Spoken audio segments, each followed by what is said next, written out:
They say never meet your heroes, but I'm just back from meeting up with Simon Murphy. He's a photographer that I have admired for some time now. He's such an inspiration. I was talking to him about his new photography project. This is going to be so inspiring for you. You're going to love this. After Govan Hill took maybe 7 years to do. Yeah. And so when that finished, I thought, right, I need a new project. Yeah. So I decided to do 3 projects instead of 1, but just make them shorter. Right. So I thought, what can I do that's different? And I thought, I'm going to do a project with landscapes, but not traditional landscapes, urban landscapes. And I thought of these booths that I had been in Berlin. In Berlin, the Photoautomat machines are traditional chemical process booths. They're out in the street. And I would always just get a memento, but for me, they represented everything that I loved about photography. You know, giant cameras across borders. And I think photography gives you that ability to break down barriers. Yeah. I was quite a shy kid, but a camera in my hand gave me a reason to speak to people. Yeah. So for me, it changed my life. And in my mind, these cameras in the streets of Berlin represented that.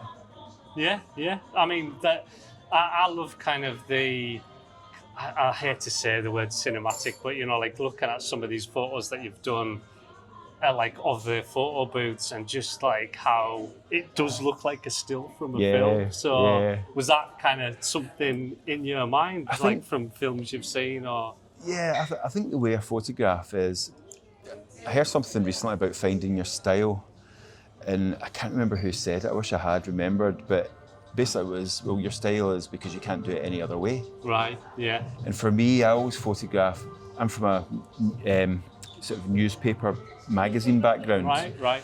So for me, verticals and horizontals being straight are really important because you would put text over that in a newspaper. Yeah. So I just don't think I can shoot any other way. So I like to photograph things on their own, not quite alone. You know, I don't know if that comes from me internally, but I like things just quiet and simple. Yeah. But very straight horizons with space. I'm like that. That's how as well. Yeah. Like I think, you know, whenever I was taking photos in the 90s, there was this real, like, I don't know, everybody was taking things on, you know, like, what would you call it? A Dutch angle. Yeah.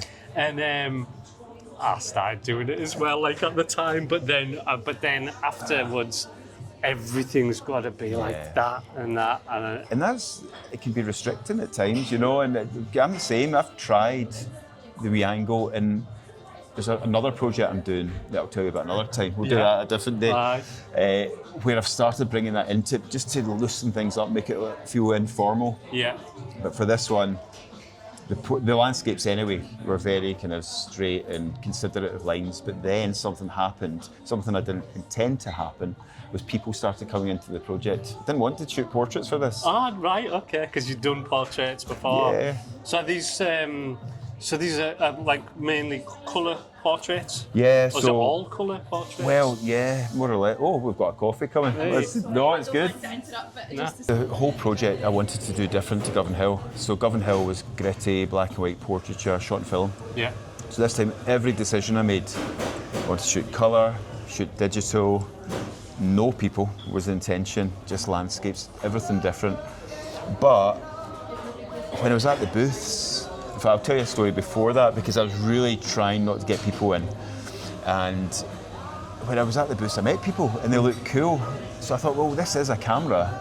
How can I use a camera? I'm a photographer. So I decided to make this part of the project, which I've not continued, but I'd meet strangers, because my idea was that photography opens your world to new people. It does. So if I could meet a stranger and just say, could I have a photo strip made with you? Yeah. Yeah. So I would invite strangers into the booth, and I always sat on the inside so they felt more comfortable. Yeah. And my rule was, I've not told many people this is exclusive, right? So my rule was that I would keep a straight face. I tried to keep it exactly the same, like Vincent Gallo in Buffalo 66, right? But they could do anything they wanted to do, anything. Right? It's an art project.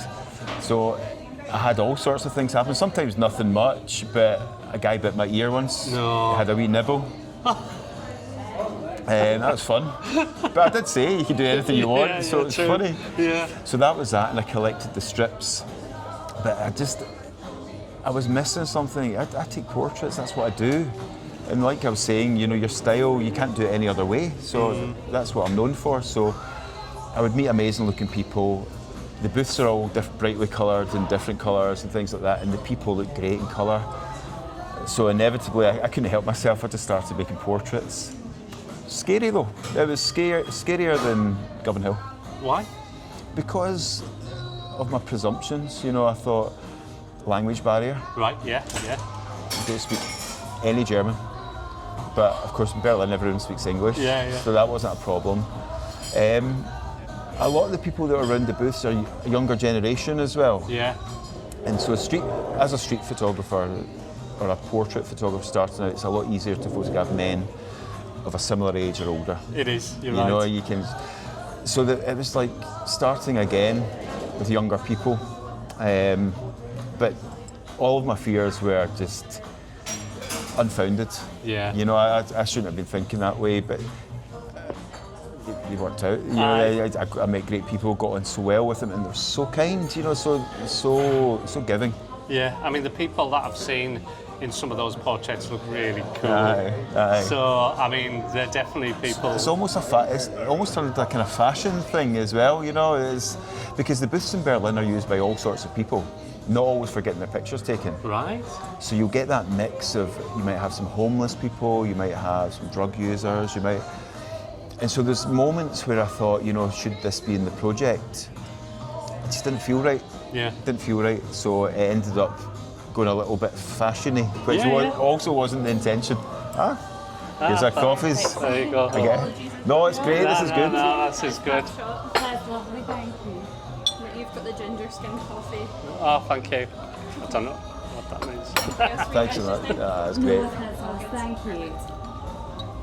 Yeah, so, I mean, see, I kind of struggle with this whole, because I take pretty much everything in black and white, but sometimes colour, like you just know that colour it's not taking away anything from the portrait. In fact, it's actually adding almost just to the atmosphere of the whole thing, rather than even, but because if I put a colour photo out there, like loads of people just go, I prefer your black and white stuff, you know, so it's kind of hard. I know what you mean. So I think I had to really think carefully about colour and what works in colour.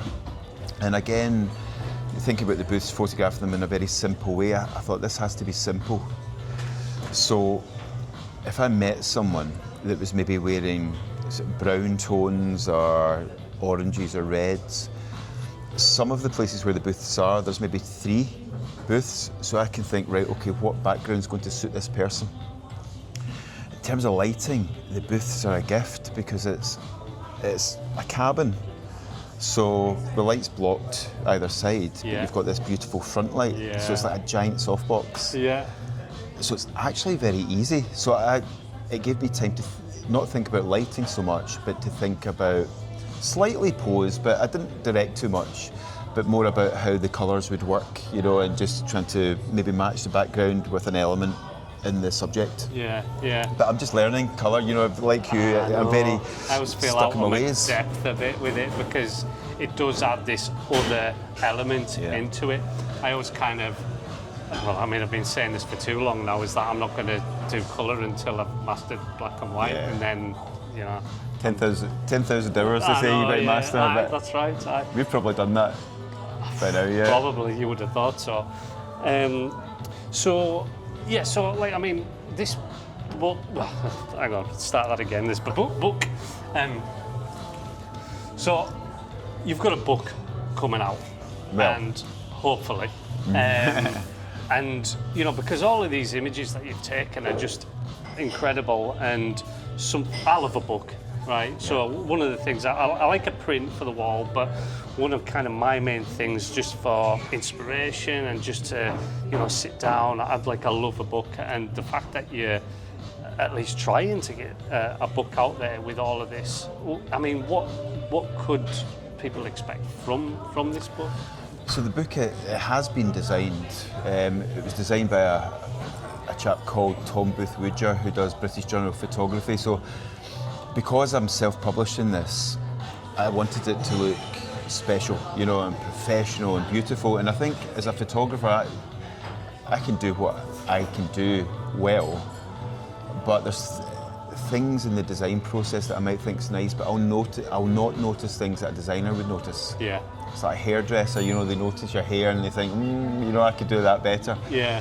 So I think it's really important to collaborate and to tap into those who know what they're doing. So I wanted it designed properly. And if you pick a good designer, they want a good printer. Yeah. So then it just becomes like, this is expensive, but actually it's been designed, and because I'm doing it myself, I'm doing a Kickstarter campaign. Yeah. To try and, it's almost like pre-orders, just try and make the book, really, get it printed. It has to happen somehow. So yeah, I mean, I've already put my pre-order. Thank you very much. But it's definitely something that I know a lot of the people that watch my channel would like. They'd love the photos that are in this book. So I will put a link in the description to the Kickstarter, because how far are you along this kind of? So it's I don't like talking money, right? I'm an artist, right? That's it. But Percentage No, I'll just say I might as well. So I've got to raise £25,000. That's horrendous. Back in the day, you could buy a house for that. Not now. So I've got to raise that, and I think I'm 30% the way through. Yeah, which is good. It's not bad. I've got 25 days from today, not from when this video goes out. When this video goes out, you need to get in there quick. Oh, yeah. But do you know, I'm optimistic. I always believe things are possible. Yeah. When I think of how photography's changed my life and the opportunities it's given me, the people I've met, the connections, and actually this is what this book's about. It's about connections, how the photograph or the camera opens up our worlds to other people and other opportunities. Yeah. So there's a theme behind it, although it's based on the booths. Actually, it's about creativity and the power of photography. Yeah. So photography's given me so much, and things work out when you just commit to it. Are you a 90s boy? Yeah, I mean, I was born in the 70s, but yeah. So I was 70s, so Wayne's World 2. Yeah. Right, Jim Morrison appears to Wayne and says, if you book them, they will come. And it wasn't happening for a long time, and then all of a sudden Aerosmith appear at Wayne's Stock. Yeah. That's what's going to happen here. Yeah, well, it will if everybody gets their pre-orders in. Yeah, I mean, you've got like some different kind of things that people can do on that Kickstarter campaign. Like, obviously there's the books, then there's like there's a signed one, and or there's one with a print as well. Yeah. So there's plenty of options there to do. So go for the top option. I feel dead embarrassed about the top option. It's called the Artist Edition. And basically it's a book, signed print, but you get a one-off frame from a photo strip, bits of me. And I think, who on earth wants a picture of me? You know, so I'm trying to make them a little bit arty. Yeah. Like put words in front of my face and things. Actually, the words, it's interesting. I think so anyway. So as I wandered Berlin, I don't usually listen to music when I'm photographing. Yeah. Because I think your senses have got to be alert, tuned in. But there was this one time where I was just feeling a bit flat and I was wandering. I thought I need tunes, so I was listening to music. And all the songs, I didn't realise it at the time, but when I look back on the flight home, they were all connected in weird ways, like really weird ways. It's a long story and I can't bore you about it, and they all came back to Spacemen, right? So this is trippy, right? This is like proper trippy stuff. But what I decided to do with the Artist Edition is just have words from those songs or parts of the title as a reference to that. But the Spaceman story's wild. Really? In fact, I wear a Spaceman now. There's a Spaceman here under my. I might talk here, but I think I need to show you my Spaceman because he appeared everywhere. Last night. In fact, one of the trips I got a spacesuit and walked around Berlin. I saw that. Because the thing is, I love like stuff like that as well. So when I seen you walking around in that spacesuit, I was like, you bastard! I wish I was walking around in a spacesuit. Well, it was fine. Nobody in Berlin blinked an eye. It was just normal. It was just one guy thought I was a beekeeper. Oh, for goodness sakes! But no one blinked an eye. So. Until I took most of the suit off and left the shoes on because I had no other shoes with me. Yeah. My feet were killing me. I don't know how far we walked around Berlin with that. But then people started noticing me, and it was the shoes they noticed. That's crazy, yeah. So when I go back, I think people will be wearing moon boots inspired by the Spacemen, the started connections. it all, yeah. So, yeah, that's cool, mate. Like I say, if everybody just, goes to that link in the description and just helps out with contributing something, but get the book, because the book it's going to be awesome. So do that, it'll be in the description. Yeah, if you like photo booths, who doesn't? If you like photo strips, if you like Berlin, if you like everything vintage, then I think you'll like it. That's it. I mean, I don't want to pitch it too much because as artists we get embarrassed about these things, but let's make it happen. Yeah, thanks, mate. Oh, amazing. Good luck. Thank you very much, Paul. Let's make sure that hard work and talent really does pay off, and let's all back Simon's Kickstarter campaign. I'm back in Glasgow to do another workshop on the 22nd of August. That's a 2-day workshop. We're going to be doing portraits and street photography. We'll even go and see that Photoautomat together. It'd be great to see you there. Don't forget, I'll put that link in the description to Simon's Kickstarter campaign. Thanks for watching today, everybody. I really do appreciate it. I'll see you soon.